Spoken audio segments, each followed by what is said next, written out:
one of the things that Ezra's big on is like, hey, it should really be a gift shop experience when people are buying from you.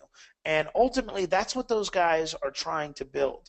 These guys have gone hard, being digital commerce, digital marketing, excuse me, have gone really, really hard into the physical product space. I think they have something like 56 different properties. They have Survival Wife, Sewing.com, DIY Ready. I mean, they just have so much stuff out there that they're building. Their Survival Life, I believe, at one time was doing $1 million a month, and I'm sure it's probably doing in excess of that now. So, and I know their brand, Native Commerce, is like, I don't know, was it Inc. or Forbes, one of those hoity-toity magazines that was, I don't know, they got like 23 to 40 million. I can't even remember the exact amount. There's a lot of zeros, lots and lots and lots of zeros. So, one of the things they talked about was the gift shop experience. The second thing they talk about is building community-built brands, okay? And this is what they did with Survival Life. So if you go to Survival Life and you take them up on one of their tripwire offers, you may have heard the credit card knife.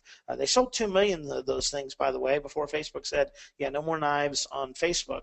But one of the upsells they would put them into is like Family Protection Association, which is a monthly recurring membership, so that they were getting the money in, not only off the one-off sale, but they were also getting the money recurring coming in so that people could have some stability and some security and make sure that they had money to pay for advertising, pay for inventory, anything like that. And then from there, then they started building up brands. So one of the things that they will do, and if you search for it, the Hoffman Richter knife, that's something they've gone all in with their Survival Life. And they have multiple tiers. They have an all plastic one where it's got a plastic handle and you know, not very refined for the budget knife guy, all the way up to, I think it said it was like a $200 survival knife that's made with like the fanciest steel, you know, the head of baby lions. I have no idea what makes knives so fancy. Clearly, I'm not a knife guy, but whatever it is, they have it on this knife. So it was really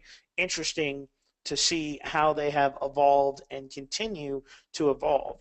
And what they're a big believer, obviously, is in the whole content and commerce philosophy, is having media first. All right, and that's owned media, aka pay traffic, right? Because they want to aggregate attention. They want to be able to go out there, make a media buy, whether it's a JV deal, whether it's an email list buy, whether it's Facebook traffic, Instagram, Pinterest, whatever. But they want to be able to have the ability to aggregate attention. I don't know if you're a Gary Vaynerchuk fan at all, but you know, that's what one of the things he says he is the best at, is aggregating attention. He wants people to pay attention to him, his message, and what he has to say. Omni-channel basically means don't fall in love with the place that you sell. Sell it everywhere and as many places as you can. So for them, right, they're not just a Shopify store. They'd like to do Amazon. They're working with Walmart. They're working with Jet.com, which obviously was bought by Walmart. I mean, they're in several different locations on top of their own branded stores, their own Shopify stores, their own websites, their own blogs, everything like that. And the big thing they harped on over and over and over again is being market-centric. So, you know, you've heard, if you've been around this game at all, you know, fall in love with your customers, not your product. Well, this is the same thing when it comes to physical products. It's basically saying, look, build a community. Once you understand that community, ask the community what they want or find out what they want. And then once they do that, give it to them. And that's what they mean by market-centric. When they lost their credit card knife, they didn't just go, oh, no, we're shut down. They basically were like, okay, we can't do the credit card knife anymore. What else would you guys like to know, or what would you like to learn? So digital retail experience, I mean, that's basically the top 3 takeaways. And that's what I did here. I tried to give you guys the biggest takeaways from the sessions that I attended, or not just all the sessions, but the sessions I felt like had the biggest impact. So after they did that, then Perry got up there and talked about their content and commerce thing and their experiment. I really wouldn't call it a thing. The thing that really surprised me is when they started this thing, I think it was like $3.8 million they did one year, and they managed to lose $800,000. Taking a drink of water just to let that sit in for a second. Now they're profitable, but I mean, it's like, this is a real business. if you will. As a former business partner used to always say, we don't run a real business. Like, that's a real business. And they lost real $800,000. Now they're successful and profitable, and they're doing it at a big level. Candidly, at the end of this event, I looked at my assistant and I was like, yeah, I'm not doing this. Like, just because to me, I have no interest in doing all of the things that they're doing. It just doesn't interest or excite me. But that being said, it was still great to kind of see their process. So obviously the first thing is create media, okay? And those can be anything from Facebook ads, YouTube videos, blog posts. Ezra Firestone talks about how one of their blog posts is responsible for a majority of their sales. It can be having a website, a branded URL, a branded domain, a Facebook group, a Shopify store, a product on Amazon. All of those things are media. Okay, then from there you create communities. These are things that are easily found, they're easily reachable, and you're able to build that. You know, back in the day, think about a year or 2 years ago when it was just, okay, build up these fan pages, this Dash Hound fan pages. Let's build that. Let's do this. Let's do that. So a lot of times people build these communities and then they kind of let them wither. They kind of just go, hey, I'm going to build this group of entrepreneurs up, or I'm going to build this group of survivalists, or these stay-at-home blog, or whatever it may be, and then they let them go away. What Survival Life and other properties they've been really good at is getting them into some type of association, which again gives them the recurring income, but also helps build that bond of community. Next thing is the tribe. Again, going back to the knife part. All right, it's like, hey, what do they want? Do they want a T-shirt? Great, we'll sell them a T-shirt. Do they want a knife? Great. Do they want a survival kit? Do they want a water purification kit? What exactly is it that they want to do? And from there, when they notice, like, oh man, these knives that we did, these credit card knives are doing well, then they start to transition and build into brands. So they didn't start off with the Hoffman Richter knife, right? They started off with I'm going to drop ship or probably just buy in huge effing quantities these credit card knives. Then when they go, man, these survivalist nuts, no offense to anyone if it was a survivalist nuts, love them some knives. Well, let's go ahead and buy some knives, and let's go ahead and white label them, where we get our product out there, where we get our name on the box, where now we get our name on the steel. And over time, they go through several product alliterations, which we'll talk about during the product, creating a product from scratch, okay? But that's all about building strong brands. And then third-party distribution. They didn't just go, hey, we want to sell this on survivallife.com. They said, we want to sell it on Survival Life. We want to put it on Amazon. We want to put it on ClickBank. We want to put our products elsewhere. And then what we do is we send the traffic from our blog, say Survival Life, over to Amazon. So they have the ability to push a button and influence people in power and send a bunch of traffic. Now, the reason why, by the way, you go, well, why would they send it to Amazon? The reason why is they want to show Amazon what they're capable of, because that's how you get reps and make more sales, and that's how you get rankings and reviews and all those things. The other reason why is Amazon allows you to cookie the customer. So when they buy a knife and then they go buy a set of pot and pans, and they can look at every customer's data points for, I think it's 24 or 48 hours after their initial purchase, and see what they bought, and then basically do like Amazon does and say, hey, customers who bought these knives also bought X, Y, and Z. Well, then that gives them product ideas for the next thing. And of course, they ultimately want to go where the money is. You know, I call them survival nuts, and I candidly, I shit talk the survivalists and gun Second Amendment people, but the bottom line is those people have ridiculous amounts of money and intellect that you would not judge based upon their Facebook post. There's a show, I don't remember the network that put it out, but it's called Doomsday Preppers, and I watched the show with my mouth agape for weeks at a time. There was one guy who every week, him and his wife, they both own their business.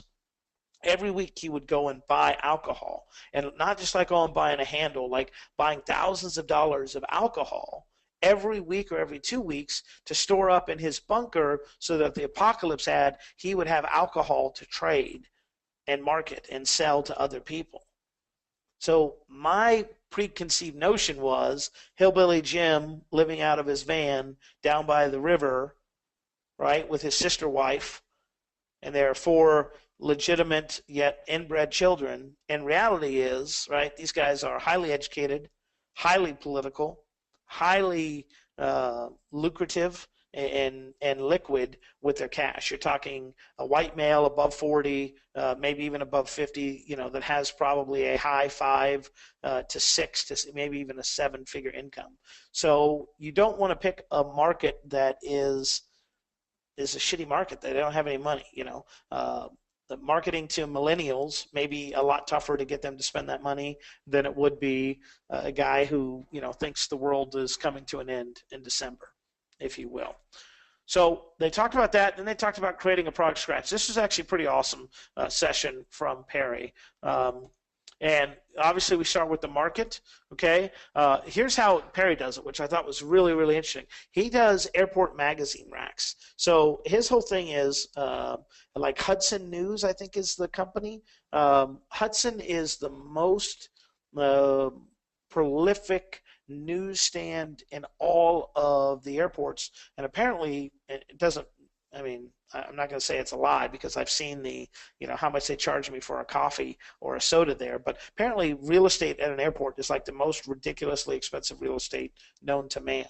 So his belief is if there is a magazine on an airport rack that on the most expensive territory in the land, then there is a good chance that it is a well thought of lucrative niche and market that you can go into. And so next time you take a flight or you drop someone off at the airport, go and take a look. You'll see Muscle and Fitness, you'll see Time, you'll see Outdoor Guy. You'll see all of these different magazine brands, and each one of them can represent a market. Now, obviously you're not going to appeal to the entirety of that market, but you can niche down. So we'll talk about that a little bit later. One of the things he tries to make sure is that the magazine or the market have a circulation of 1 million or above. So if you're searching on Facebook to run ads and you're not able to get up to 1 million, chances are it may not be a market that you want to go after. Perry did mention that he has most of their success with super high level, not targeted ads. So, it may just be homeschooling instead of homeschoolingblog.com. So instead of going super, super specific, now they're just basically trying to find main keywords or main markets that they can market to that has such a wide circulation that they have a better chance of making sales and long-term sales. If you've got a market cap of, say, 250,000, your ads get exhausted faster, people see them and get banner blindness, if you will, and you may run into a cap where it's like we've sold or almost sold everyone in the single market. So just kind of think about that. If you're struggling to find a market, the airport magazines racks are the way to go, and try to find something that has 1 million plus there. Then of course you want to find what their problems are and solutions. Blogs, forums, associations. Where can you go and find out what people's issues are? I went to Hastings, now defunct Hastings, or soon to be defunct Hastings, the other day, and bought a survivalist magazine. And I was able to go through that, and when I went through that, I saw a ton of products that looked amazing for that market. Well, they were already showing what the latest, the greatest features were, so I could take that, find that product, source it, and then sell it, and then I could even go and say, all right, as seen in survivalist.com, if you will. So they have to be easy to find, and they have to be easy to hear what their problems are. If they have a blog, if they have a forum, if they have associations, those are all good things. I used to tell people, and I still do this, if they don't have a forum, I don't market to them, because I want to be able to go where the people are and see what the people are doing. And that's just me. I do not want to mess around. So for me, blogs, forums, associations are absolutely huge. Then you want to talk about custom positioning, right? You want to be able to own your market. So you want to be able to have a blog. You want to be able to have a store. You want to have a home front there. The other thing that they talked about was the biggest needle movers, right? So selection. So they have, with Hoffman and Richter, I believe they have 3 lines now in there. They have like a beginner level, a mid-tier, and then like a super high and advanced. So low, middle, high, right? And that all relates to the second point, which is quality. And by quality, one of the knives is made out of 100% steel. You'll never see plastic on it. That's what their deal is. The middle one is probably a combination of both, lesser quality steel that they use in their high end, and the lower end one could just be low quality steel, low quality product, but high perceived value. So just think about those things: the selection, so having multiple lines, the quality, a good, better, best, if you will, and then also building a community. One of the ways these guys do it, again, is they put people in, I believe it's called the Family Protection Association. Family Protection Association. And I think it's $5 or $10 a month. They get some articles, they do all the stuff. But the great thing about doing that is they get that recurring income. They build that community. They send them out either a sticker or a little membership card. And now people can say, hey, I'm a part of this community. And then specialty, right? That's going from, hey, we're doing generic household goods or generic camping goods to, hey, we are appealing to survivalists. And there's reverse specialty, which we'll talk about in a second. And then, of course, there's price. And Perry hammered this home time after time after time, right? Time after time after time. That price is the biggest needle mover. No matter what, price is the biggest needle mover. When in doubt, change your price. He's like, out of everything we do, of all these things, price is the one that we make the biggest difference and the biggest swings to. So kind of talking a little bit more about this, Perry also talked a lot about ways that you can take other people's products and make them your own. So when they started, what they did is they found someone that was already making the high quality knives they wanted, and they just went and they had their logo put on the box outside, just in like black lettering. Then they changed it to white lettering. Then they changed it to silver lettering. Now they have it to where it's vacuum sealed, and there's a little hologram on there showing that it's an official Hoffman Richter knife. It's got a little wolf on there. Reason they did that, by the way, they saw all the NBA and all the other major sports franchises doing the holograms to let you know, oh, this is an official NBA jersey or whatever. And they just said, well, we're going to increase the perceived value. So you can take a pre-existing product and you can package it differently just by having something like that done. Like, hey, we're going to put our name on the box. I've got a friend, he sells products FBA through Amazon. He just ships them out in white, plain boxes. They don't even have his company logo on them. Now, the product has the logo on it, but the company that they ship in doesn't. One of the things I told him when I came back is find out how much more it'd be to get your name on the outside of it. That way it doesn't look the same as everyone else's. And then once you have a winner, then start investing in it. They do focus groups or they ask for feedback where they go, listen, how much did you pay for this thing? What did you think of it? What do you like? What don't you like? They look on Amazon reviews of their knives that sell there. They listen to customers and then they improve. So always be improving your product. I think one of the smartest things you can do is order a small quantity, begin with, get feedback, adjust for round 2, get more feedback, and every time you release the product, it gets better and better and better. When these guys first started, again, plain black box, no lettering, no name. It was just up. Here's the knife. Now, high quality steel, specifically made in specific manufactured areas, if you will, and factories. They have their name all over it. They have holograms. They have heat sealed packaging. Again, all things that can perceive or give a higher perception of that. And if you just want to take an ordinary everyday thing, like the example they used were razors. If you take a razor, okay, and you just package it with a kit where now I've got a little holder, I've got a little shaver, I've got all these things, then you stand out because now you're no longer a commodity. I'm selling a straight razor shaver, you're selling a straight razor shaver, but now I'm selling mine for a bundle for $2 or $3 higher. Everything else that you get, the stand, the little brush, the little cup that you mix it all in, that can all be AliExpress, China, cheaply made crap. But now when you bundle it together, suddenly it's an apples to oranges comparison. Does that make sense, by the way? I want to make sure people understand that. Like when he said that, I was like, oh, that's it. So you can take a pre-existing product, change the way that you package it, or change what you bundle with it, and have a totally different experience. Val says yes, by the way. Oh, hi to everybody that showed up. Perfect. So yes, so think about that, packaging and positioning. One thing that was hilarious was he talked about this chroma cast. It's a green screen paint. You take it, you paint it on your wall, it becomes a green screen, all that good stuff like that. So he bought a gallon of it. And I think he said he paid $60. He had it shipped to him, and then he took it down to Sherwin-Williams and asked them, "Hey, can you make this for me?" And they said, "Yeah, but we got to do extra green, so it cost you an extra buck."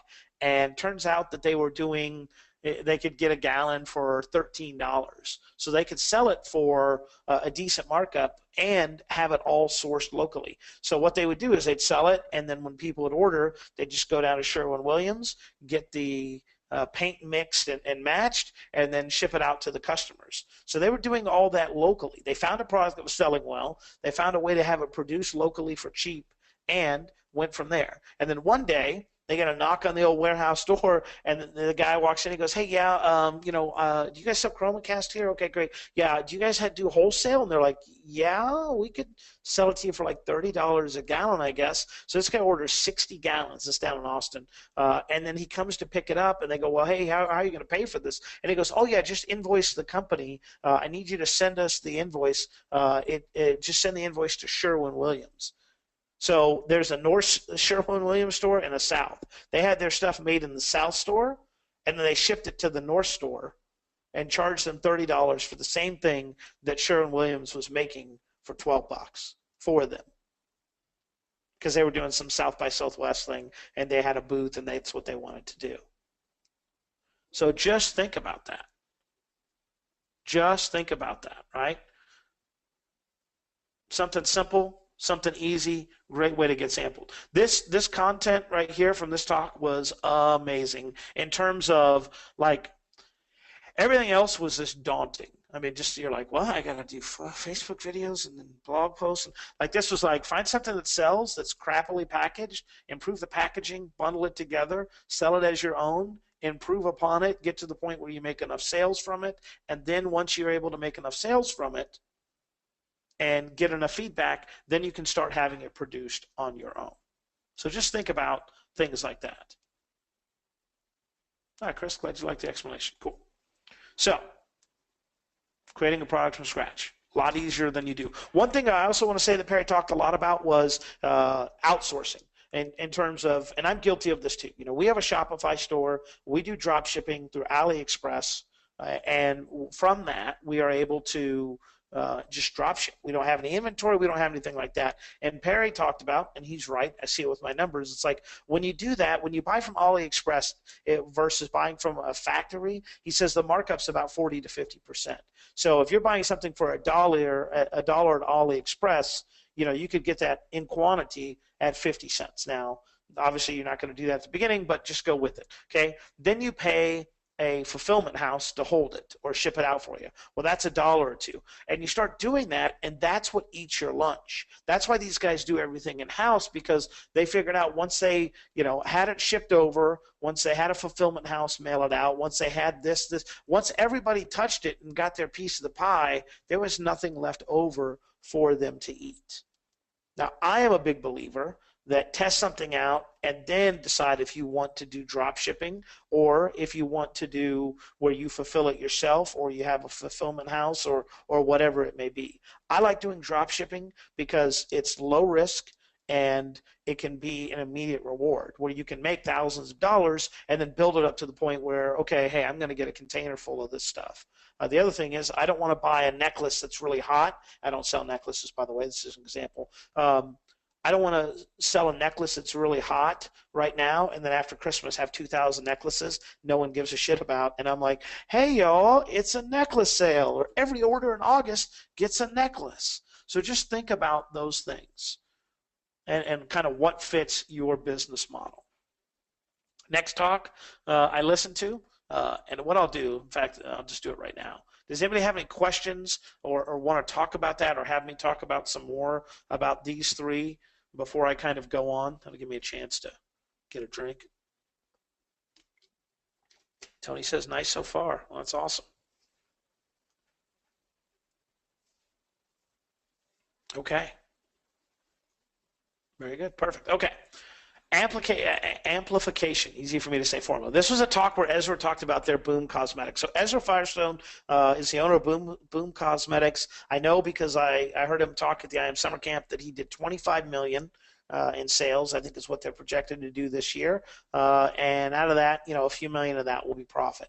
He's got like 1.5 million in inventory at a warehouse. They manufacture all their stuff locally. It's a big business. It's a big boy business, if you will. What they've done to sell that product is articles, blog posts, if you will. I guess we can't call them articles. That's 1998 internet marketing terms, right? Blog post and Facebook ads. So they have several different steps in this.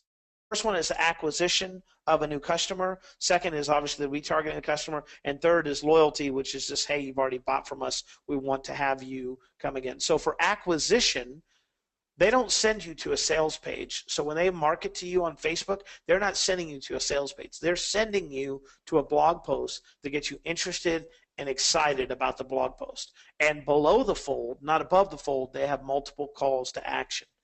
They have videos on different platforms. And what they do is they send everybody either to that video, the blog post, or wherever it is, and then based upon your response, so that's number one, is acquisition of a new customer. We're going to send you to all this blog post, video, whatever. And then based upon what you do there leads to the retargeting. If you get all the way down to the bottom of the article and you click a link, well, they know you're a hot, interested buyer. They're going to retarget you differently. So if you click on a link and you go to the buy page and you don't buy, they're going to retarget you and send you back to that buy page because you made it that far in the process. If you watch 25% of the video, they're going to send you back to that video, letting you know what you missed in parts 2, 3, or 4. If you read a half of the blog post, they're going to send you to that blog post or a different blog post. And one thing Ezra's talked about is different modalities. So that's the other thing that they do. If they send you to a video and you don't watch it, they may retarget you to a blog post, which is the same content as the video, just in written format, or vice versa. If you go to the blog post, you read half of it, I don't do anything with it, okay, great. Now I'm going to send you to a video. And it's a great way to use the same message in different modalities and give your customer the option to consume the information the way that they want to. I'm not saying I did this intentionally, but if you think about this call, one of the things I said was, hey, if we get to a certain number, I will do transcripts. The reason I did that was because I know people who are my notes buyers are used to getting a PDF with words and pictures and text, and they may not want to sit on a call like this and absorb the information. So they may be like, all right, I'll buy because it has different modalities. I don't have to do any more work or a lot more work. I got to go hire someone and be like, hey, take this video, transcribe it, put a cover on it, make sure I don't sound like an idiot, remove the ums and ahs as best as possible. Same content, just delivered a different way. So think about that. Think about that for just a little bit, okay? So acquisition, we're going to go ahead and have you do this. Mary says, I love the calls, but I like the calls, but I love the PDF. I can absorb it. I'm a reader too, Mary. I like books. I like something about reading it. I'm like, oh, okay. Timmy like it. If I print a book out or a PDF out, or if I buy a physical book, I enjoy that as well, right? Yeah. So again, acquisition, we're going to put you in the top of the funnel. Depending on what the hell you do, we're going to retarget you based upon your actions. And then loyalty, like he knows that they have basically 90 days. I got 90 days with you, or I think it was 60 days actually. Excuse me, 60 days. If someone doesn't buy within 60 days, he knows they've typically lost them as a repeat customer. So he says, okay, we put everybody in basically to this product 1. If they don't buy product 2 by day 60, we've lost them. So everything they're trying to do once you bought product 1 is getting you to consume or buy product number 2, because they know once they do this, right, that you will become a customer. It's kind of like car washes. If you ever seen where they have a car wash of the month club, or you pay a membership, it's like they'll give you a crazy discount. It's like, I think my local one, for $20 a month, I can have unlimited car washes. Now that's just the spray and pray run. It's not the fancy one where they come and cook you a Danish while you wait or anything like that. But it costs me $10 to wash my car one time. So for 2 times, I could conceivably go every single day. I could be that guy who shows up in the morning and is like, hey, y'all, I'd like to get my car washed again. Thank you. Why do they do that? Because they know if they can get me hooked and coming back and back and back, I'm going to use it, I'm going to use it, I'm going to use it, and then I'm not going to use it at all. Or maybe I'll use it less. Or maybe I'll love it so much that I'll go, Mary, listen, you absolutely positively have to get a membership over here. It's crazy what they'll give you for $20. Okay? So 3 of the most common mistakes that Ezra sees, okay, is when you're doing these ads, and basically they run an ad, whether it's video or a photo, to, again, the blog post or a video, is targeting. He says that New York, Utah, California, Pennsylvania, Texas, and I think there's one other one. But these are your high states where he said 95% of their business at a time was coming from these 5 or 6 areas. 5 or 6 areas, 95% of his customer base. So he's like, people target too broadly, or they don't target or they target too specifically. Again, thinking about, okay, I'm going to target everyone in Outdoor Life magazine instead of versus everyone that just likes survival life. Exactly. Next thing is you're just selling the Cliq. You've heard this before. I know you have. I have heard it a million times, right? It's the whole cliche, like you're just getting them to do one thing.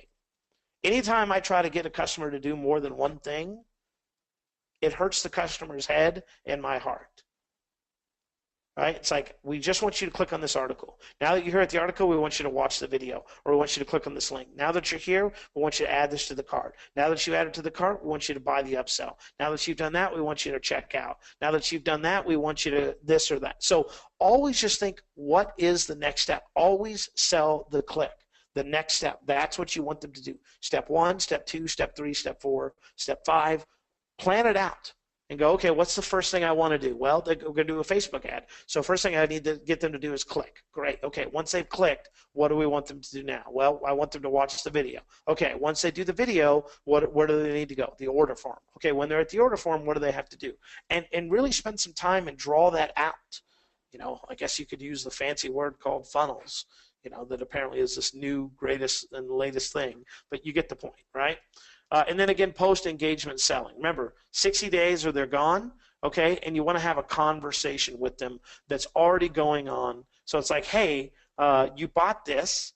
You're excited about it. You can't wait to get it. Then they get the product. Then, hey, you got it. How's it going? Do you like it? Give us your feedback. Take a photo with it. Send us a customer testimonial. We'll give you a $10 off coupon. Hey, now that you bought that, here's the thing that you need to get next.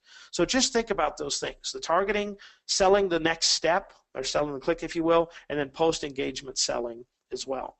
And then article types that they like to do, video ads to an article to the offer. That's the whole funnel there. So they do listicles, top 5 reasons women over 50 need this makeup, because they market to 50 and up. I think actually they market 60 and up women, if I remember correctly. Case studies.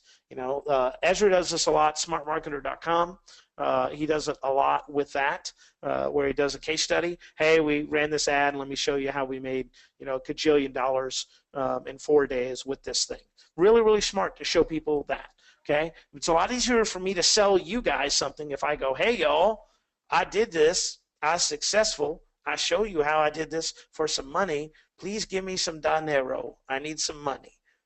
Same thing for you. It's like, and these don't have to be huge things. Like Ezra's are big because he's on a bigger level, okay? But the last time I sold something via case study, if you will, I made $1,000 in sales. Not a lot of money, but a lot of money to people who are making $0. When I was back in self-publishing, hey guys, here's how I published a book. Not a huge accomplishment, especially when we first got started doing picture books. But to someone who has nothing, it is everything. It's a writer-downer, by the way. For someone who has nothing, the first step is everything. My buddy Colin Theriot taught me this technique, and it changed my whole business and the whole way I do business. Just 2 tiny steps ahead. Ezra would look at my e-com store and laugh. But the guy who has no e-com store or is struggling with their e-com store is willing to spend the money. You just got to be 2 tiny steps ahead. Personal story. He has a lady that he works with, and it's all branded around her personal story. If it's not you, it'd be your customer story. And that's, again, before and after. Hey, here's what my face looked like when I woke up in the morning, all baggy-eyed, puffy, whatever, and here's what it looked like after I put this Rejuvenix on my face. If you look at like Proactive, for example. Proactive. Hey, I had a horrible zitty face before, then for $20 a month, now I have clear, smooth skin. Oh, by the way, here's my regimen that I did. I had this special brush, which you got to buy, that's an extra. I got this pill, this potion, this stuff. It doesn't have to be crazy for people to take interest in it. So any questions about the amplification formula stuff before I go? On to the next one. Hey, everybody who's joined us. Late, by the way, again. Chris, you enjoying this so far? Is it doing well? Okay, cool. All right. Where's the guy who said he was there? Paul, you're the guy. Am I doing okay? How far out do they plan? You know what? We'll talk about that with Birchbox, Val, because like Ezra's a thinker, so I'm sure they're super planned out. Here's the thing I would tell you. Do whatever makes you feel comfortable. So this is something that I struggle with, right? I want the perfect plan. I want to know the perfect plan. I want to have all the steps plotted out. I want to do it. Well, guess what never happens? I never make the fucking plan. And if I make the plan, I never do it because I basically like to build Mount Everest in front of me. The other day, a friend of mine asked me to write a letter of recommendation. I took a piece of paper out, just a white piece of printer paper. I wrote 4 or 5 bullet points and 2 or 3 other additional comments. I was able to bang out a 1,300 word letter of recommendation in less than an hour based upon that.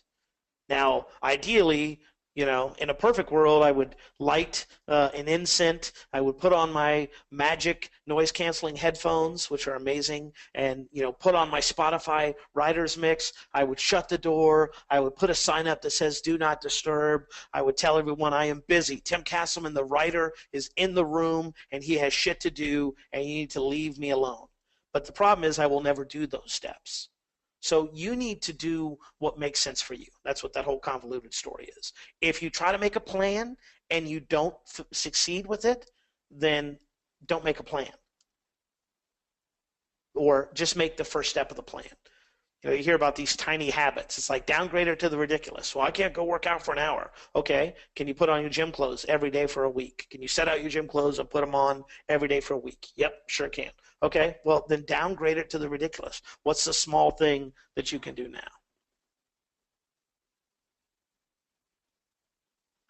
Right. Steven says, and use one of your wonderful pins. I have enough of them now, Mark, for sure. I'm confused about targeting their market.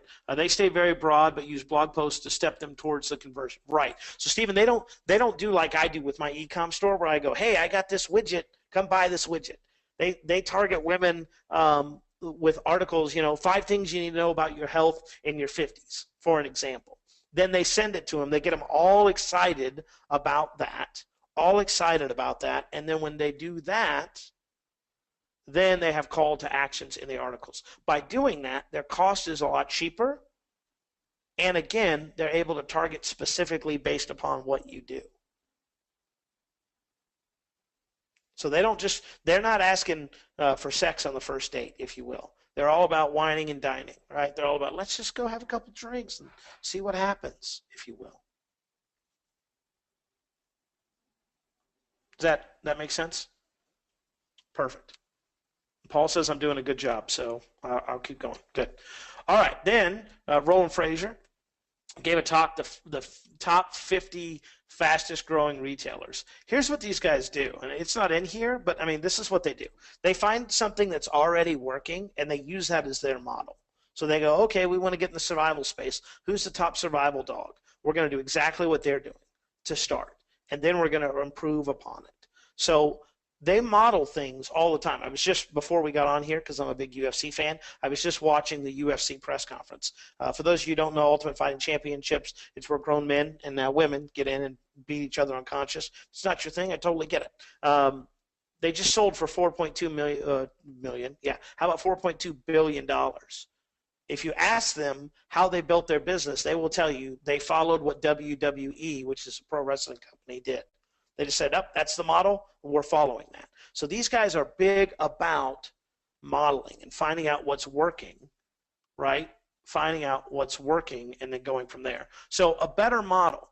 And this is really about removing friction or aggravation from companies and processes. So Blue Apron, blueapron.com is we'll ship you your food to your house. Okay, so totally unrelated, but my wife and I went and got some pre-made meals at this place locally called Healthy Meals to Go. Okay, first of all, I don't know how you can be healthy because you got to eat 3 of those damn things to even be full. It's like, I'd like the rest of my steak in one of these. I don't need to have 3 of them. But my wife couldn't cook a bunch this week, so she said, let's go do it, right? So we didn't have to go to the grocery store. We didn't have to put that shit away. We didn't have to cut it up, cook it, dice it, slice it, store it, all that. We went there. We paid them $10 a meal and said, okay, great. We got like 7 meals, so $70. And that took care of us for a few days.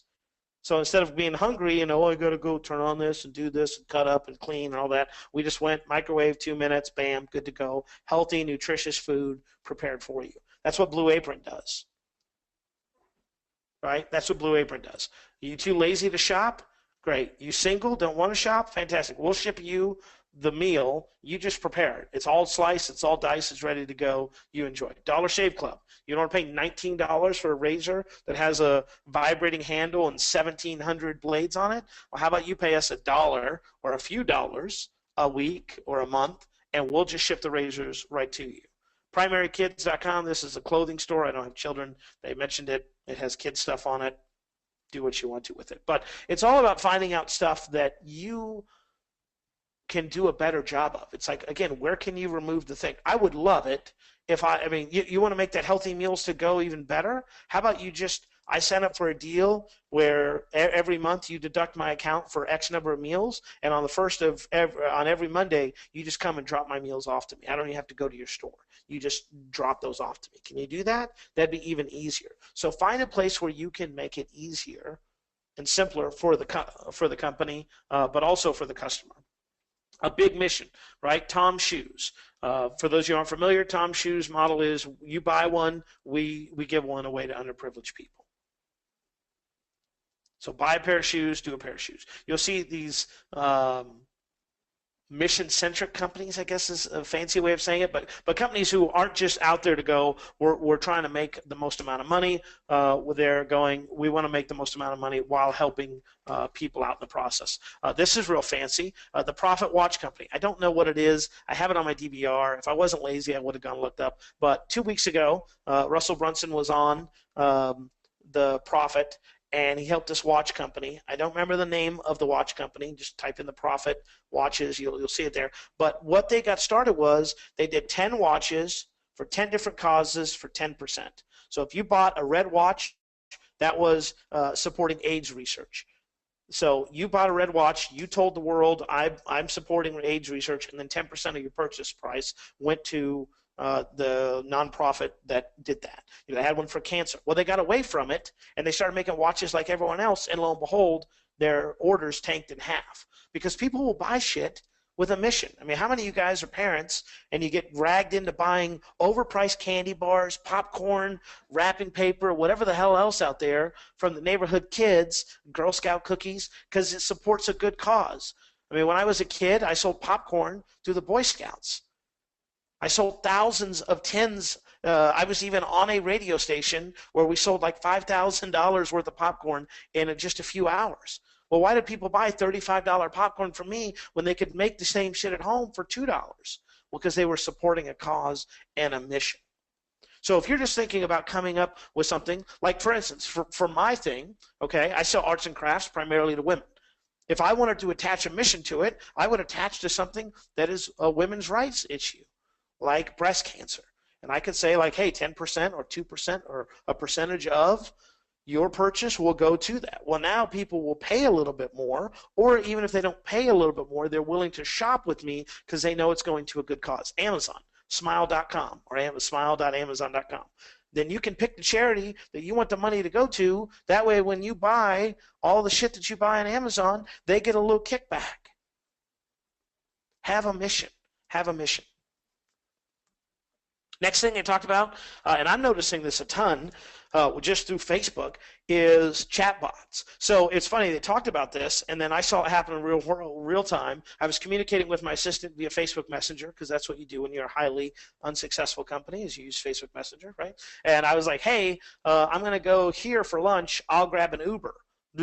Pops up, request an Uber. I click a button. My Uber app opens. It lets them know exactly where I'm going. It picks it up. These chatbots are going to become a thing. Roland talked about a great example where they have this app, or this bot, I think it's PG, yeah, or PS department, where it's basically like a personal shopper, and you could say, hey, I want this, and I want you to go find it, and it's all done through the app. And they go, okay, here it is. If you want it, here's the invoice. Click this button to pay. So it's not where I got to go shop it or anything like that. It's all done within the app. Today I was communicating through Facebook Messenger, and I set an appointment for tomorrow with a client, and it was like, do you want to set a reminder? Well, Facebook was willing to do that for me. So you're going to start seeing app-based shopping where it's chatbot specific, excuse me. And I'm not talking about like, hi, I'm Tim, how can I help you today? It's like you tell the bot what you want it to do, the bot does it, you pay all in there. You don't have to go to a different website. It's all contained within that chatbot. Master one niche and expand. So survival life, they started going after survivalists. Now they're going after camping, and eventually they want to go after outdoor. Why? 3 million, 40 million, 141 million. So we'll get the survival life people to really like our knives. Then we'll go to camping people because they want to know that. And then we'll go to people that like the outdoors because everyone that goes to the outdoors needs a knife.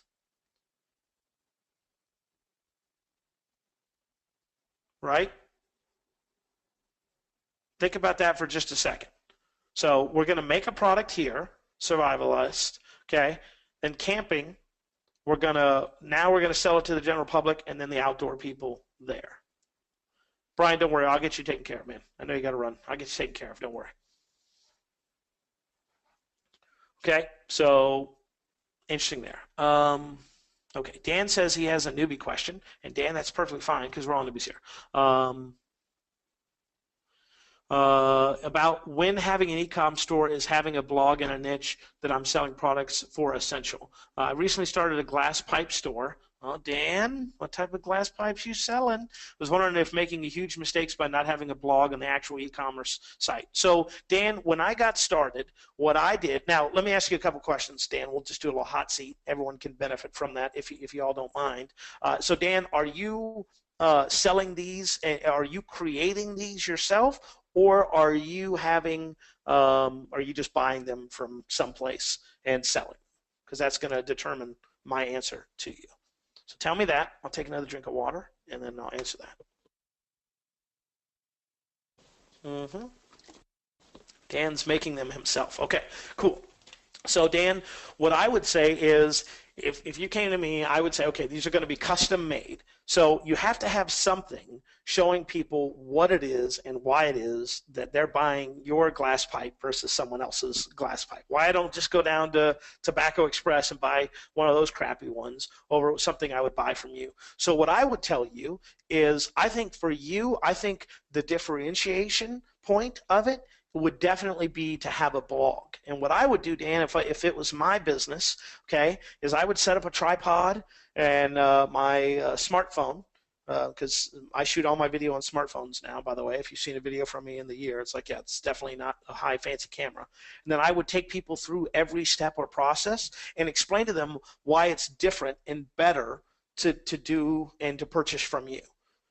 Because if you give me a reason why to do that, then great. Now, if these are the type of glass pipes that I think they are, Dan, the second thing I would advise you to do is find a pro marijuana agency or someone that's maybe fighting for the legalization of medical marijuana to help cancer patients for whatever, and give a percentage of sales to do that. Because now you differentiated it two ways. You've told me, hey, this is why my product's different. Oh, and by the way, when you buy this, then you're also going to help, cancer patients get access to medical marijuana and make it legal to where they're not going to go to prison because they want to be able to eat food and not vomit. Does that make sense? Chris suggests the Dollar Pipe Club. Chris is my new favorite person ever, right? Yeah. Actually, I'm sorry, Chris. Mary's already got that thing. So, yeah. So that's what I would tell you. That's when it makes sense. Like what I'm selling in arts and crafts, I don't have a mission except to make money. So I don't have a blog. I don't have anything. I have a Facebook group, and that's all I have. And we don't even update it. If you ever find our Facebook group, it's all just buy. But I'm doing it the wrong way. But I'm just telling you, for us, it doesn't make sense. I don't give a crap about arts and crafts supplies. I'm not going to ever shoot a video on arts and crafts supplies because it just doesn't interest me. So I would have a blog, I would have videos, and then I would, again, repurpose that content. When you're shooting the videos, have them transcribed. Then that becomes a blog post. Make some photos. Use that information and multi-purpose it so that you can get the most value out of your time. Cool. Dan says makes sense. All right, perfect. So there we go on that. Facebook video ads. I don't know why I'm dehydrated. I apologize, y'all. Drinking more water than crazy. Probably it can't be that I went to the fair today and ate just atrociously delicious food. If you've never had cheesecake on a stick, I highly recommend it, by the way. Okay, cool. smartmarketer.com/cc. That's where you can get the video ad. He's got a bunch of examples and all that. I didn't pull them for you. I will eventually, hint, hint. But if you want it right now, smartmarketer.com/cc. You can go there. I'm sure he's going to try and sell you some stuff and retarget you. Have fun with that. Here's what he finds is their winning ad formula. Oh, and I guess I should say that's not an affiliate link. I don't make any money, although Ezra did give me some mints while I was there. Eye-catching thumbnail image. So whenever they do their videos or whenever they have photos, they typically have photos of, again, older women using the product, or they have videos where they try to do an eye-catching thumbnail.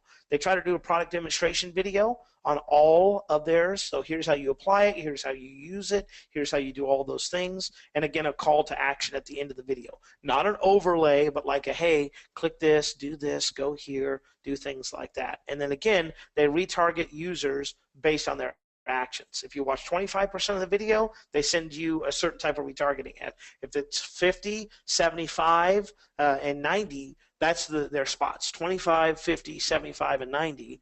Those different spots, they will retarget you based on that information. Now I'm going over this really fast because, and I will get you guys a copy of this if you want it. Birchbox video marketing. This was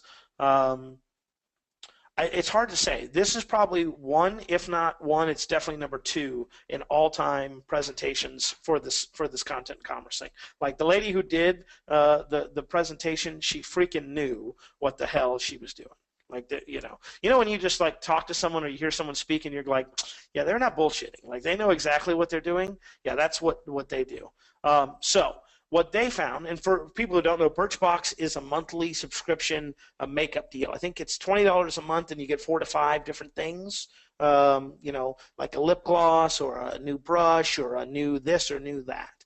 And the way that they do it is through content marketing through all the platforms, through Facebook, through Instagram, through Twitter, their own website. And the lady who came and spoke, let me get her name so I just don't keep calling her lady. Lorelli? Maybe I should just call her lady. She is their digital marketer, basically video marketing superstar there. So they have found that they try to do 3 to 5 minute videos. That's where the sweet spot is, depending on the platform. There are different platforms that work better. For instance, Facebook Live, she says they try to do Facebook Live events that are 30 minutes to an hour long, because Facebook's a lot like a webinar, right? People are dropping on and dropping off. When we started, we had 3 times as less people as we do right now. So people have popped on at different times throughout the call to make it so that they can get the information. So Facebook Live, you don't want to do something that's like 5 minutes long because people miss it, right? So if you're going to do something like that, then do something where you're doing like a YouTube video, okay? And what she does is they sit down and they have a content calendar and they plan it out. And they say, okay, what is our video ROI? Basically, why the hell are we shooting this video? You know, what are our goals? Do we want to have engagement for evergreen stuff where we get people there, acquisition where we're doing like a deal of the day and we want to do a spot sale, or do we want to do conversion where we're showing people how to do products? And they'll even shoot videos on non-Birchbox stuff just to get the engagement. So they'll do like how to French braid your own hair, you know, 7 gardening tips or makeup tips. So stuff that will just get the general interest out there. So think about like the top of the funnel, the wide stuff. It's like maybe you're not thinking about Birchbox, but you want to know how to French braid your hair. And they, you know, they're showing you how to French braid it. And, you know, hey, my hair, I'm not a female, never braided my hair, so this is all made up bullshit. But, you know, my hair is really frizzy or it's really hard to braid. So I put this crap in my hair that helps make it real straight and easy to braid. You know, it helps acquire the end result a lot easier. Oh, by the way, Birchbox happens to sell this, or it's included in next month's Birchbox if you want to grab it now. So engagement, acquisition, and conversion. Or we're just going to get people engaged in our brand and find out more about us, then hell yeah, here's what we're going to do. Are we trying to acquire, again, a deal of the day, or this is a product we have on sale, then we're going to do that. And then conversion, which is, hey, here's how to use a product, purchase it there. And then what do they measure? So when they sit down and they plot out their videos, they go, what is our metric for success here? Is it number of sales? Is it number of views? Is it comments? Is it shares? What do we want to do with this video? And then ultimately, again, going down to distribution. So are we doing Facebook videos? Are we going to do Facebook Live? Are we doing Instagram stories? What are we doing? Again, Facebook videos, they have 3 to 5 minutes. Facebook Live, they're trying to go 30 minutes to an hour. Instagram, they've got 60 seconds to tell a story. So what they will do is they will sit down, they will plot it out, they will say, this is what we want to do with this particular video or this particular product. Then they go shoot all of the videos at once. So they shoot the long form video, the 3 to 5 minute video. Let's just go with that to be easy. Then they take that, then they take their product images so they can blast them out on Twitter or Instagram. Then they take that 3-minute video or 5-minute video and chop it down to 60 seconds so that they can put it on Instagram. So they shoot one video and they chop it up depending on how they want to use it and the platform that it's going to go on. So think about that. You know, when you're shooting a video, what is your ultimate goal? You're having a video shot. What is your ultimate goal? And can you accomplish all of those things, shoot it once, and then creatively edit it for different platforms? That's absolutely freaking huge if you think about it. It's like, hey, I'm going to do a product demonstration video. In that, I'm going to get some high quality images of the product so we can, you know, sell those or use those on Instagram or Twitter or our website. And in addition to that, we'll take a 60-second recap and then we'll pop that on Instagram as a totally brand new content or acquisition piece. Content or acquisition piece. So that's what I mean by this lady knows her stuff. Like, she sits down, they plan it out, they know exactly what their goal is. You know, for me, my Facebook ads, my only goal is to get them to the website. Then my goal is to get them to purchase. I don't have any goals besides that because it's brand new to me. Right? If I was like Ezra and I knew what the next step is, then that would be the goal. Hey, we're having a sale. Let's do a Facebook Live event, and we'll have a party, and it'll be fun, and we'll shoot in these crazy locations that you can rent for the day. And then we're going to shoot all these videos, then we're going to take it all back, then we're going to edit it, and we know what we're doing weeks in advance. So have a content calendar, know what your goal is, see if you can do all 3 of these at once when you shoot it, and then from there, go from there. Does that make sense?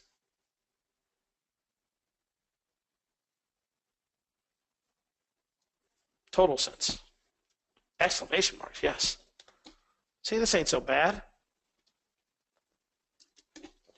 Except for my constant need to take a drink of water. What's going on there? Apparently, you shouldn't just drink Cokes all day. All right. So at the very end, the literal last session, Roland, Perry, and Karen King gave a presentation on their native commerce blueprint. I took the best stuff that I grabbed from there and going to share it with you. And again, guys, there were more presentations that we attended, but I didn't think, one, that we'd be able to cover them sufficiently here, and two, I didn't think they'd be, like, I try to give you the high value stuff that, again, I feel like would have the most immediate impact for you and your business. So market selection, again, some of this can be recap, large in number, easy to identify, easy to reach, how much money to spend, right? So again, million plus, easy to identify, you can find them, they have a magazine, they have a blog, they have an association, they have a forum, easy to reach, you can do advertising, you can do all this stuff there, right? So it's just the same thing there, and then how much money to spend. Again, I want to go after people that have lots of disposable income versus broke people who are trying to figure out how to, hotwire a car to get to work.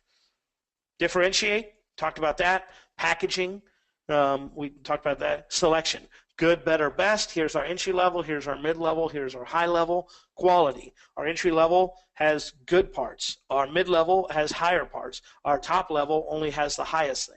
One thing, I think it's the Four Seasons. Perry raved on. Perry's a hotel snob, by the way. Loves going to fancy high-end hotels. Would have these event at $500 a night places instead of $350 a night places if he could, because he's just a hotel guy. He likes going to stay at the Four Seasons because they go, we don't care what the hell is going on with the economy. We're going to give you the best experience, and then you're going to pay top dollar plus 50% markup. I think it's the Four Seasons. It's one of those fancy ones where every employee has $1,500 authorization to do whatever they need to do to make sure that the customer is super happy with the experience. Again, that's why you're not going to see them on Groupon. That's why you're not going to see them on Expedia.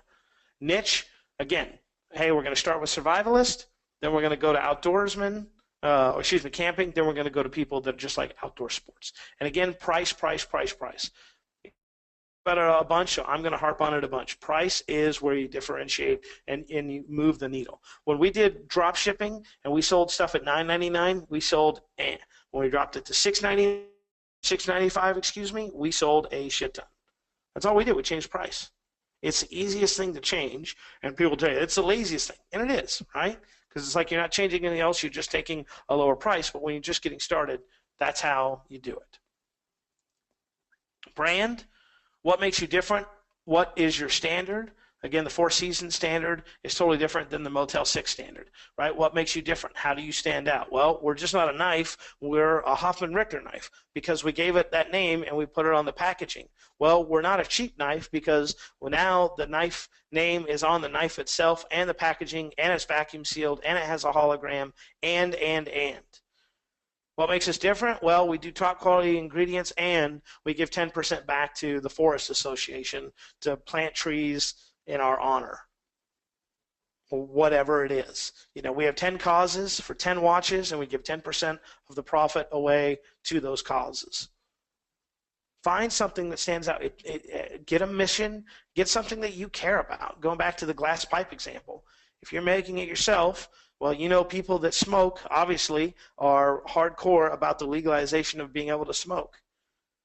And if we can't get it recreational, at least who's going to disagree with grandma who wants medical marijuana so she can eat after her chemotherapy treatment? Well, we happen, when you buy from us, to give a percentage of our money to do that. And then scaling up. Roland talked about this a lot. He called it, time?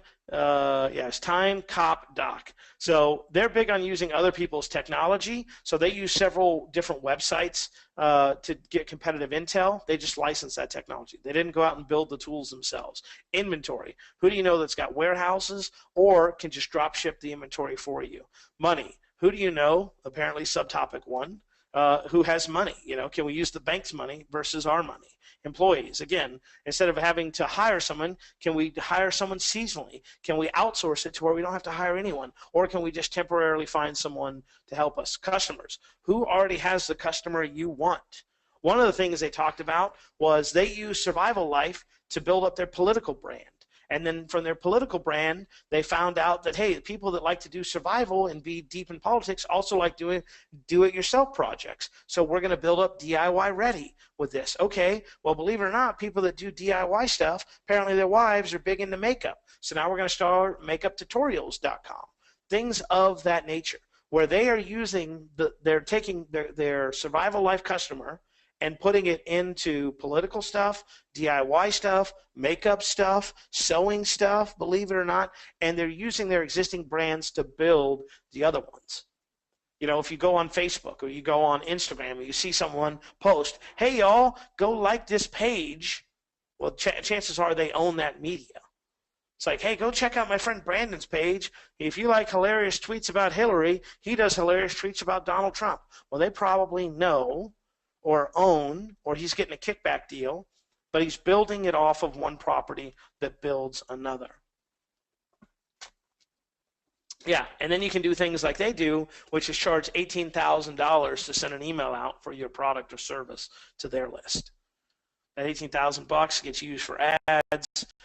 They built up a property. I mean, think about this. They bought, I don't remember what it used to be, but they rebranded it into Survival Life. They bought the domain for Survival Life. They built up this huge brand. They have all these people on their Facebook group, their email list, and now they're able to use that information and use that leverage and power to do whatever the hell they want. When they put their knife on Amazon, they just send their people from Survival Life to go buy it off Amazon, because who the hell doesn't trust Amazon? Sure, they make less money, but now Amazon goes, wait a minute, what the hell is this knife that has just suddenly exploded, has all these great reviews, and what is this website that's sending all of this traffic to us? Wow, what other products can we put on there? That's pretty awesome. Oh, hey guys, by the way, if you like Survival Life stuff, we just started this DIY Ready group. What? Yeah, go check it out, or this page. And again, cross-pollination, but it's really power. I mean, I was able to build up horribly, doing everything wrong, according to these guys. I was able to build up a 6,300-person email list in the arts and crafts niche. Now, if I had a product that I wanted to launch in private label or rebrand or repackage or repurpose, then I could load it up on Amazon, and then I could go, hey, ladies, this new product I found is on Amazon. Go do it. Bam. They go buy it. My Amazon sales rank goes up. They review it. It keeps going up. And I have power. Not as much, but sort of similar in the information marketing space. I can say, hey, this product's really good. Go. I sell a bunch of Frank Kern shit, for example, or digital marketer shit, for example. The digital marketer comes to me and goes, man, you're a great affiliate partner for us. We'd like you to continue doing that for us. Build up the brand, build up the power, build up the email list. What you're doing is, going back to the beginning, you're aggregating attention. I have the ability to command your attention for a few minutes of the day. That's powerful. Okay? The thing about it is, it's a moving tide and it's a moving parade. I told you guys, less than 100 people bought what we're doing right now. But these are people that less than 3 months ago bought notes from me on a similar subject. So it's always a moving parade. People that love me today or day one on the list, by day 365 can't stand me. Doesn't really have a lot to do with me. Maybe it does. I don't know. Has a difference of, I'm really hot and bothered and excited about this right now, and 6 months from now, I could give a shit about it. It's September. What's everyone going to be doing in January? Losing weight. What are they going to be doing in March? Thinking about losing weight. What are they going to be doing in December of next year? Regretting not losing the weight and doing it again. Most of the e-com marketers make their money in the fourth quarter. September, October, November, December. Make 90% of their money. That's why Black Friday is and all those things. So how can you take advantage of that?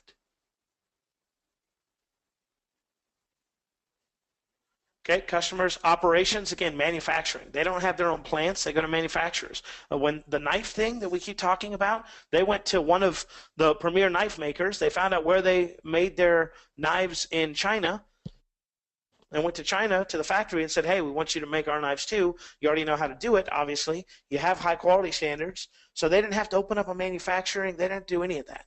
They just went to an existing one that already was doing the job and said, hey, well, you're not running their knives, will you run ours? Platforms, again, don't just sell on Shopify, Amazon, Walmart, Jet, whatever you can do. Distribution, physical stores.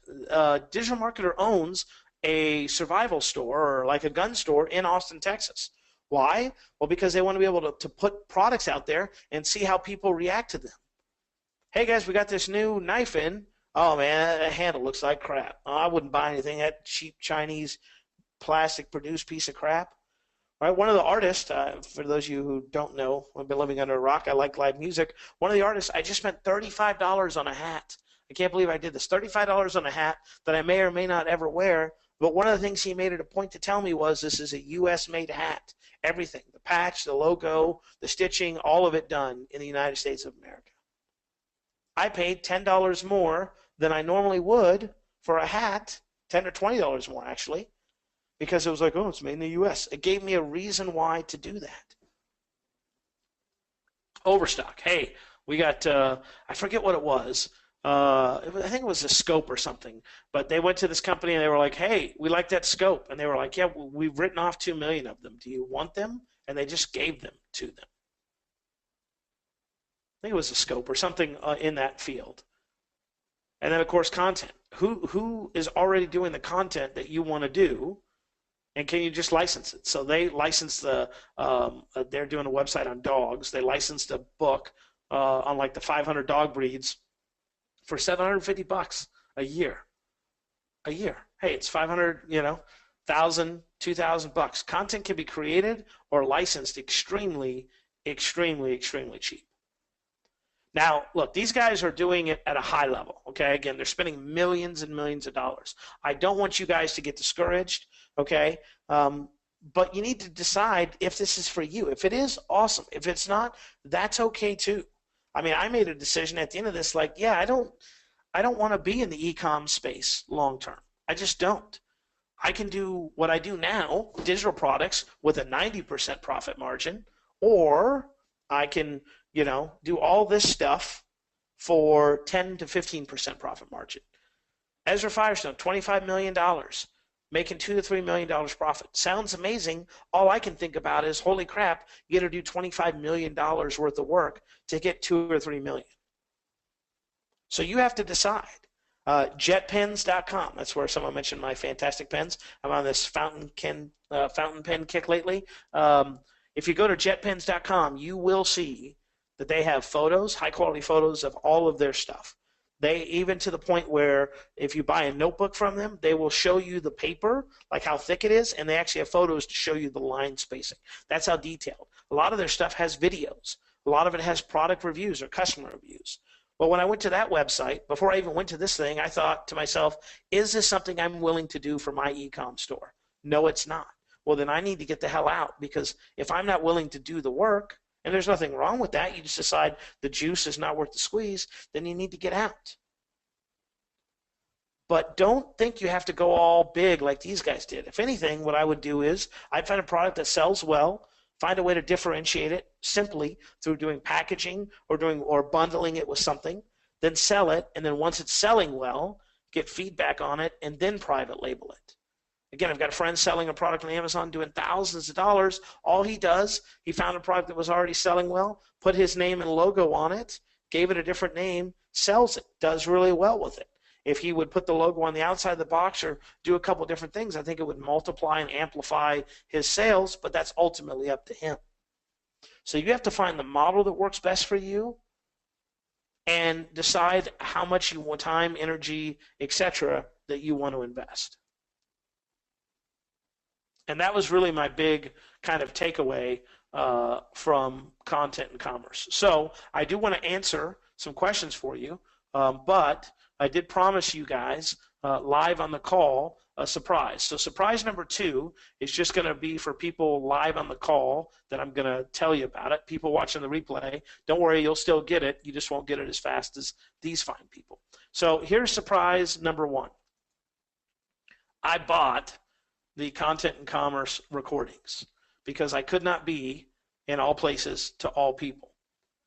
Well, Tim, why would you do that? Well, because I'm pretty confident that we're going to be able to do the traffic and conversion notes for 2017. As the bonus to the traffic and conversion 2017 notes, we are going to do notes on all of the content in commerce summit. Because we weren't allowed to sell them then, we'll do it as a bonus then. You're like, well, Tim, that sounds really great, but I don't want to wait till it. Well, the good news is this, my friends. If you choose to remain a Simple Little Business Insider member till next month, because, again, they're telling you right here it's going to take 6 to 8 weeks. It's only been about a week, week and a half. So actually, what will it be? It'll be 2 weeks on Thursday. So we probably have another 4 to 6 weeks until I get them, and then it's going to take probably a week and a half. So let's just say 6 to 8 weeks from now, we will have all the notes done for the Content and Commerce Summit. We are not going to sell them publicly. We're not going to release them publicly. These are only for Simple Little Business Insider members. So if you choose, I guess you could say this is my ethical bribe, not to cancel your membership, probably going to take till next billing cycle, so it's going to cost you another $20. I'm sorry, we're both just going to have to deal with that. Then my staff and I are going to go through every single presentation for you and make sure that you get notes from all of them. Right? Only for Simple Little Business Insider members. Now, here's the fun part that I get to pause the recording and tell you guys about. All right, it's paused. Now, here's the thing for everyone who showed up live. We've already got started. Shh, don't tell anybody. But the reason why I didn't just have this last week was we might have already gotten started on these notes. Might have. We might already have 84 pages of notes done. So the good news is by the end of this week, I'll actually have time to have gone through these and spaz them up. So I'm going to give you guys who came to the call live, I'm going to give you a rough draft. So this will not be complete. So if you cancel your membership, you can totally do that, but you will not get all of the notes. You'll just get the ones that we were able to attend. So I will give you these, preferably by the end of the week, to everybody who signed up and attended the call live. So basically I'm saying, hey, I'm gonna give you a whole meal here, but I'm gonna give you a little test, a little appetizer, if you will, hopefully by the end of this week, beginning of next week at the absolute latest. So you don't have to even wait the 6 to 8 weeks. So I'll give you guys that as my thank you for being a Simple Little Business Insider member. My goal with Simple Little Business Insider is to just make it a no-brainer, where people are like, you'd be an idiot not to buy. I mean, again, since the recording's off, the people that didn't even bother to show up, I'm like, you're kind of silly. Like, what were you thinking? And the people that didn't buy, I'm like, what? Did you really think that I wasn't going to take care of you, right? So, with that being said, you guys know about surprise bonus number 2. People watching the replay, you don't know about it. You will get a copy of it, but it's going to be delayed. Probably at least a week, week and a half for you to do that. So Brian wanted to know how we get bonus number 2. Brian, I have a list of everyone who signed up and everyone who attended, so I will be emailing you guys personally in a smaller email. And it will probably, let's just say this, give me till next Monday, okay? That way, if there's a delay, I'd much rather wow you and get it to you sooner, but give it till next Monday for me to get that to you. People watching the replay who weren't here live, give me till the following Monday. So let me give you some dates because I know you guys. So people alive on the call, know this is confusing as hell, sorry.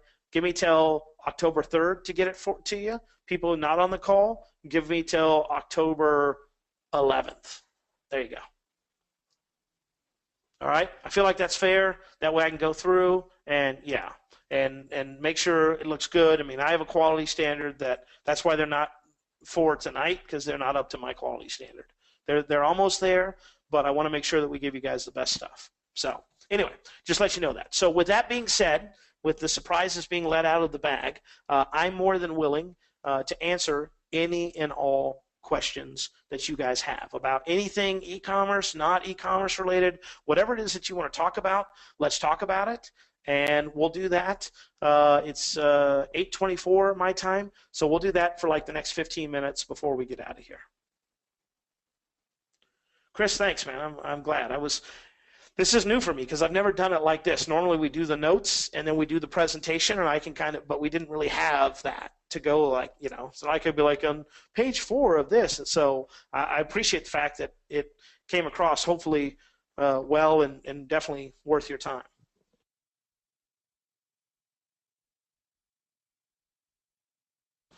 Perfect. All right. Tony says he's awesome. Everything's set. Great offer. Yeah, again, man, I just try to make it a no-brainer and be like, all right, well. If you guys have questions, that's awesome. There you go. Perfect. Thanks, Mark. Oh, yeah, wait, the story brand. I didn't actually stay for that one. And I actually have some supporting, someone sent me with the story brand deal. It might have been, if that was you, I apologize for not recognizing you right off the bat. It's been a long day. But we'll have that information in there.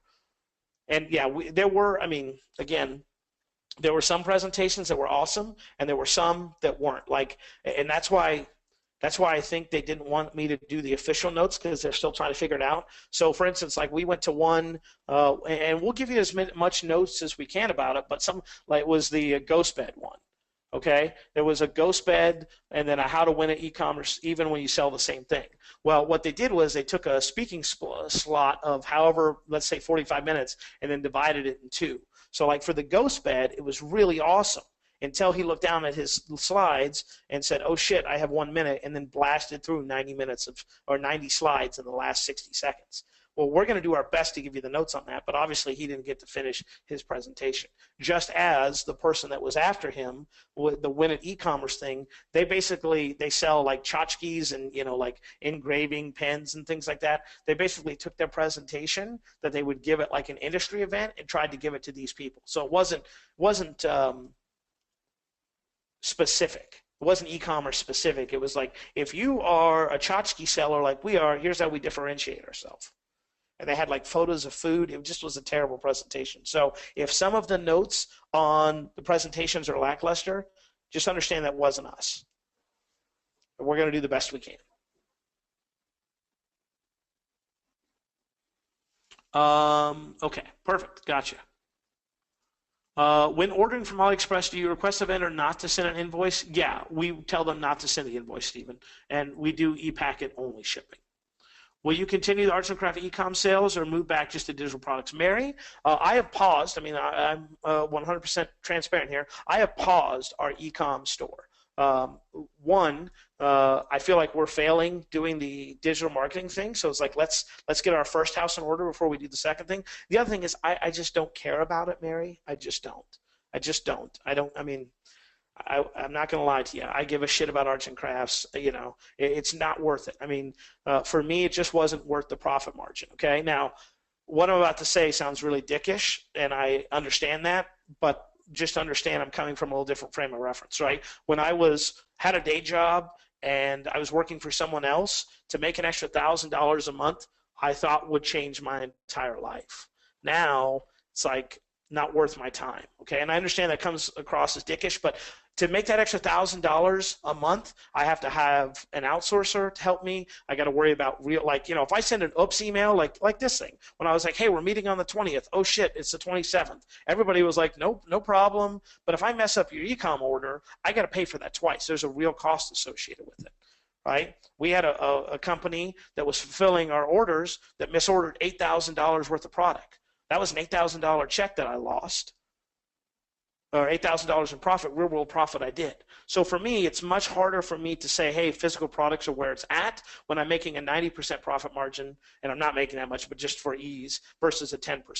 What I am considering doing, Mary, is keeping it open as a testing thing and to show people what it is that I'm doing in e-com. Because in the past, I've been real hesitant to share it. If I don't care about it, then I'll be like, here's the website, here's the URL, here's what we did, copy it all you want. Does that make sense? Free plus shipping right now, I think is still a great model to get started. I would still recommend that you do that. The thing that we're looking at, the possibility, is maybe doing fulfilled by Amazon, just because it's like with a Shopify store, you know, I've got to have a Facebook group, I've got to run Facebook ads, I've got to worry about customer service, shipping, tracking, ordering that. With FBA, I find a product, it sells well, I buy a couple $100 in merchandise, I send it to them, it sells well, I buy more. It's like you're either going to buy ads or you're going to buy inventory. You're going to buy ads for your drop shipping, or you're going to buy inventory for your FBA store. People go, I don't want to do FBA because it's expensive. You're going to spend the $500 either way. You're going to do it in ads, or you're going to do it in inventory. So something that you have to make that decision.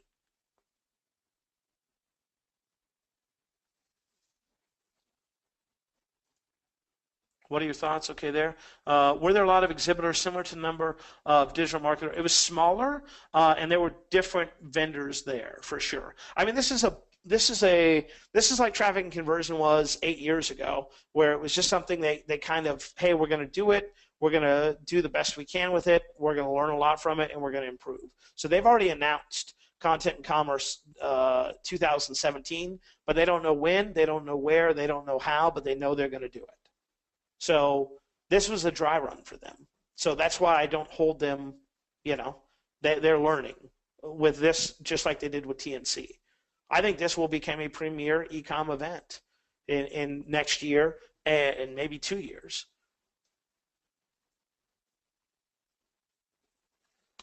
Okay, I need help with audience insights. I found an interest with all over 100. Yep, I thought I hit gold. I was getting 1 to 3 sales for each ad. I thought it would be higher conversion. Then I looked at AliExpress and found the niche that had 10 pages of products that all sold over 300 items. Then I went to Audience Insight and tried to find an interest, but the best I could do is an affinity score of 2.5. Audiences are huge, but you can't seem to drill down to increase your affinity score. Could you walk through using insights with something hugely popular and overly competitive like internet marketing, so no one would actually go into this market, but see how you break it down into chewable pieces? All right, let me see if I can do that. I'm not going to promise you I can. I'm not a magician. Audience insights. Let's do that. Okay.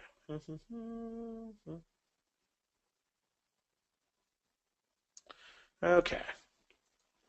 All right. Let's see here. All right. So, insights, okay? We're going to go United States, and we're just going to say, let's see if old Frank the Tank, Frank Kern, public figure. Okay. So here I am, Frank the Tank. Frank is really popular for people 18 to 64, okay? So the first thing I'm going to do is I'm going to say, all right, 18 to 64. So that's going to tighten that up and get rid of that, okay?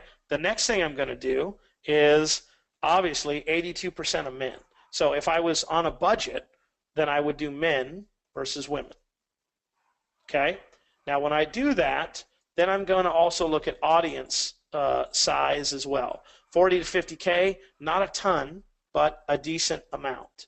So to get that number up, I'm gonna let's just type in Ryan Dice. Can we do that? Ryan Dice.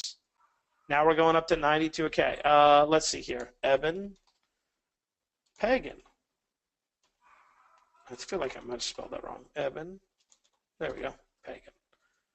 Okay, now we're up to there. Now we're gonna go to Jeff Walker.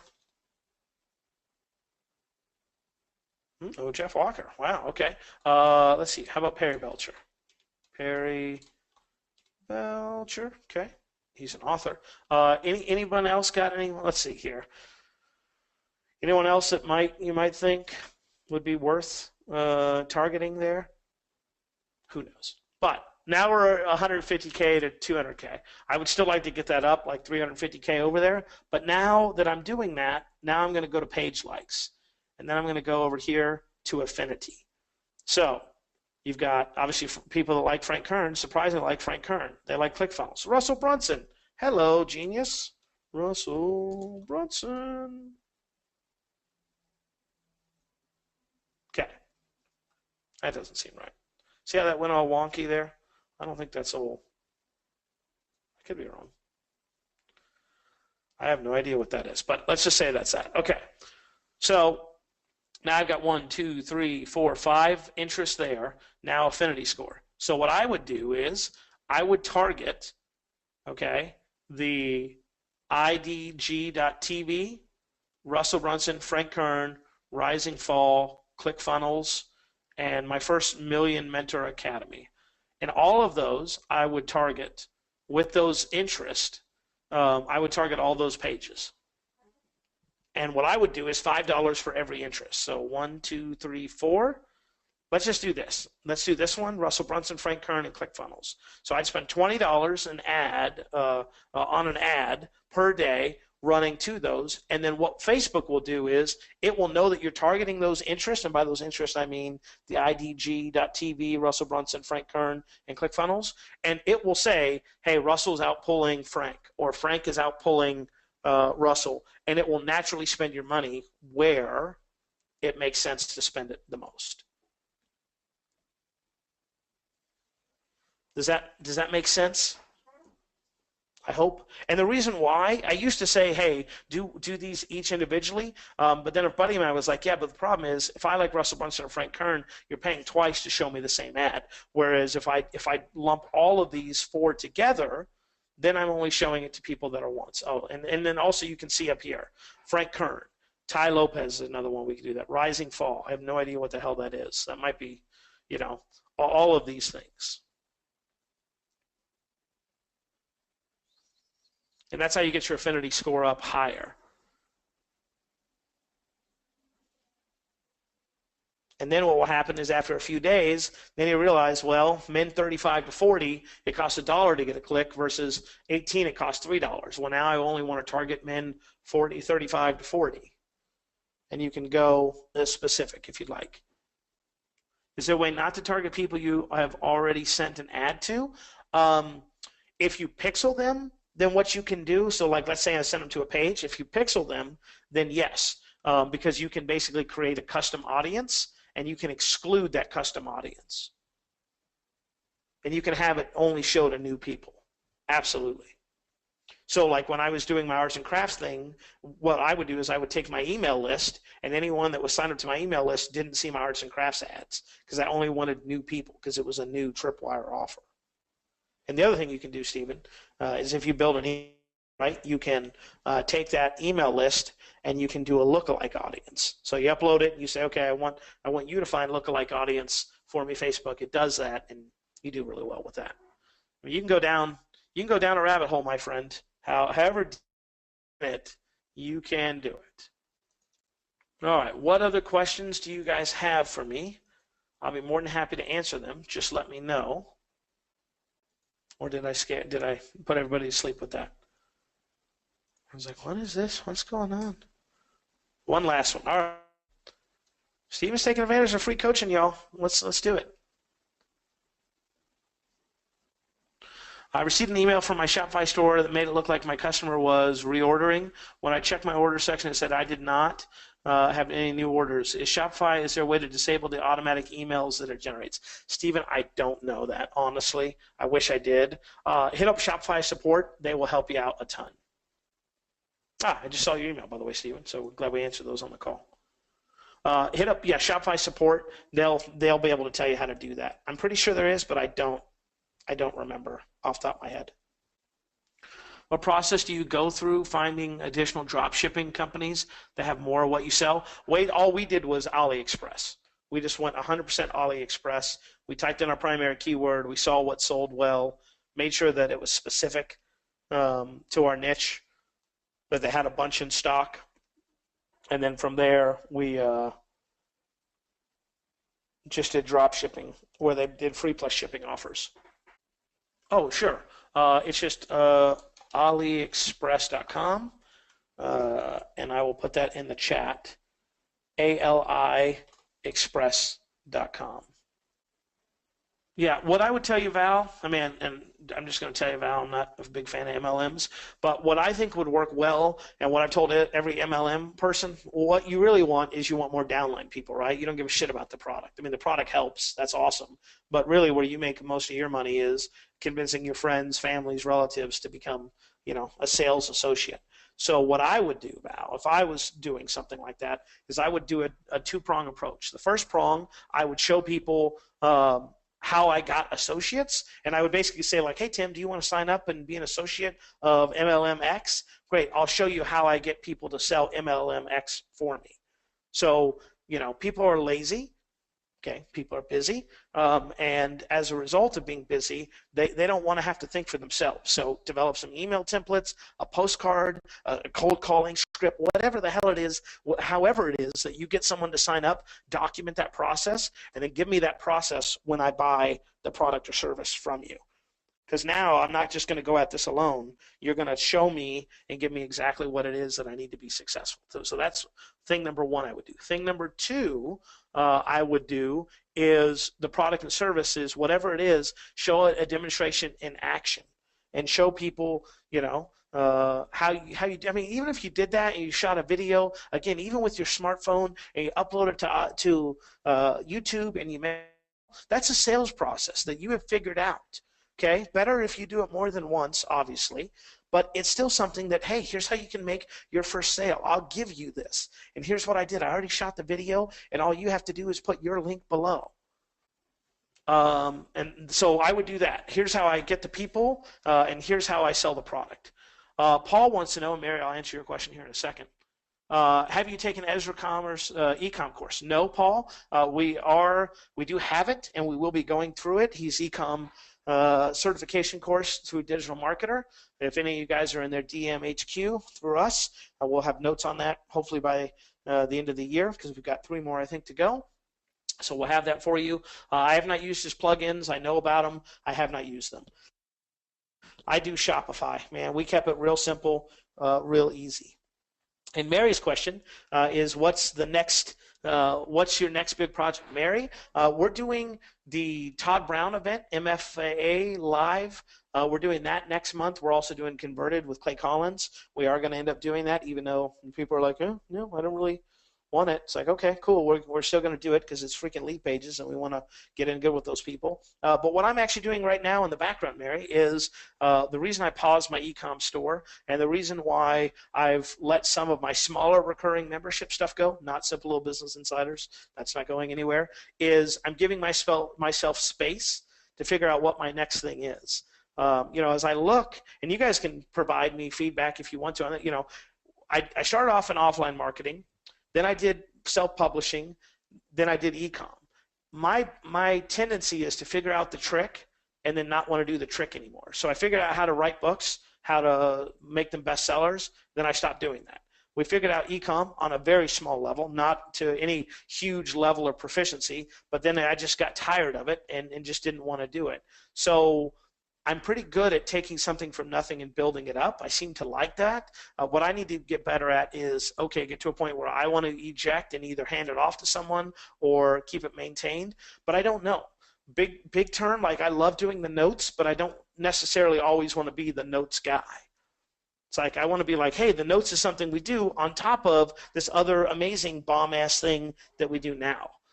What is that thing? I don't know.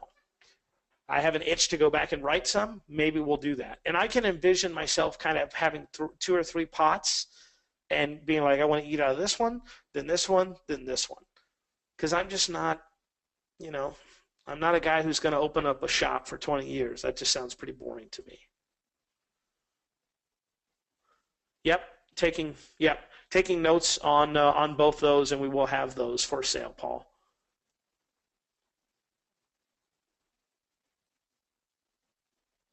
Yeah, Tony, there'll be a replay. I'll send it out. Hopefully, we'll send it out to everybody tomorrow. Awesome, Paul. Well, I will be there as well. So let's meet up and have a drink.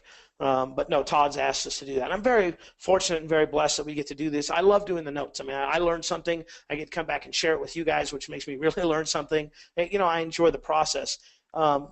there are pluses and minuses to it. The minus is, things like this where you're like, hey, everybody, content commerce, all you people that like digital marketer stuff, and why aren't you buying it? I don't understand. Where are you going? Why are you leaving? Why don't you like me? What did I say? So there are pluses and minuses. And the other thing is, I've never wanted to be the guy that made money internet marketing, teaching you how to make money internet marketing. That's why we did self-publishing books. That's why we did e-commerce. It's like we make money outside of our teaching income. Yes, our teaching income does dwarf what we do in those other areas, but we still have it, right? You can go to right now on Amazon, type my name in, and you'll see my books there. That's a big ego thing to me. I don't want to be that guy that this week is teaching X. I almost said what they were teaching. The next week is teaching Y, and the week after that is teaching something different. I can't be that guy. I just can't. I admire what Digital Marketer did back in the day where they publish other people. That's just not something for me that I have a clear conscience on, if that makes sense. It's stupid. It's costing me probably literally millions of dollars, but I sleep pretty well at night, and I want to keep that going. So anyway, there you go. There's my diary entry for today. Any other questions, my friends? Yeah, no, I gotta have a passion. If I'm not getting out of bed excited in the morning, what's the point of getting out of bed? All right, you guys rock. Again, we'll get the replay hopefully out to you tomorrow.